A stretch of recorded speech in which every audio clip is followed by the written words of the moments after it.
Namaste teachers and my dear friends. My name is Lakshmi Meda. I am studying in class 5 Bharatiya Vidya Bhavan's public school. Today I am going to explain about sound energy with an experiment. Sound energy is produced by sound like television and audio speakers.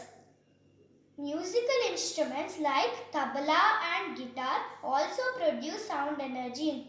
Now I am going to prove that sound has energy. I cut a bottle into half and placed a phone in it. I cut a balloon into half and stretched it over the bottle.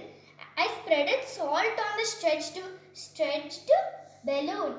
Now I am going to ring from another phone. Let's observe what happens. Did you see what happened? The salt particles vibrated because of sound energy. Because of sound energy.